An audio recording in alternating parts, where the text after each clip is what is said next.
Kui tulla põgusalt strateegia teema juurde, siis kuidas näeb välja niisuguse väikse ettevõtte tuleviku kavandamine, tuleviku juhtimine? Suure ettevõtte puhul klassikaliselt on ju see, et inimesed mõtlevad läbi oma missiooni ja visiooni ja panevad strateegia paika ja siis panevad sinna mõõdikud külge ja jagavad inimestele ära ja panevad boonused taha ja niimoodi juhitakse niisugust suurt süsteemi. Kuidas see näeb Powerhouse'is välja? Eks ta natuke on sarnane, aga teisest küljest jälle, et mis siin kriteeriumid saad olla? Et üks asi on oluline, on kasv.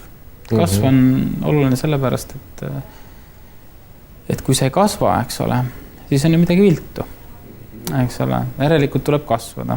Siis teine asi on see, et tuleb omada turujõudu, sest kui sul turujõudu ei ole, ehk siis turuosa ja mõjukust ka, mõjukused on, et alati ei pruugi langeda kokku. Nagu McKinsey teooria oli, et me tahame olla kõige prestiižsemad. Et mitte kõige suuremad, aga nii, et ütleme, et mõjukus on see näitaja.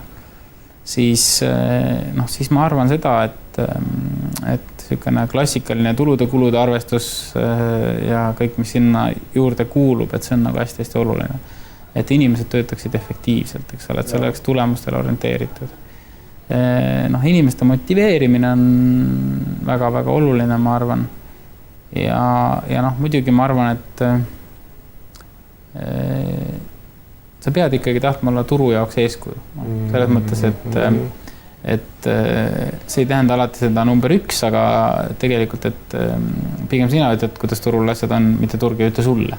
Sest kui turg hakkab sulle ütlema, siis sa ei suuda oma protsessi alati nagu muuta. Et võib-olla sellised need asjad on, aga Aga mis see tähendab reaalselt siis toote uuendust või mis on see vahend siukest asja saavutamiseks? Tegelikult ma arvan, et kõige rohkem see tähendab seda, et sa Allan Martinson vist ütles ühe korra, et igal aastal sa pead korra vaatama üle, et kas sa oled õiges äris. Kas sa teed õiget asja, kas tasub sellega tegeleda.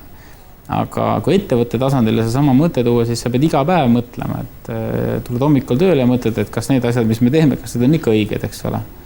Sest väga paljud ettevõtted hävivad ka sellega, et nad lasevad protsessid väga kaugele. Aadu Luukas läks ükskord päästma 3 miljonit mingi laevaäriga, eks ole, ja kaotas vist üle 20. Ta rääkis seda vist ühel koolitusel, ma ei tea, kas sa mäletad seda. Ja väga tihti me teemegi niimoodi, et me läheme 3 miljonit päästma ja kaotame 20, et ma tahaks alati nagu, et 3 miljonit kohe nagu maha kanda. Et see on nagu see, et ütleme, et selge, joon vahele, oli mis oli, lähme edasi.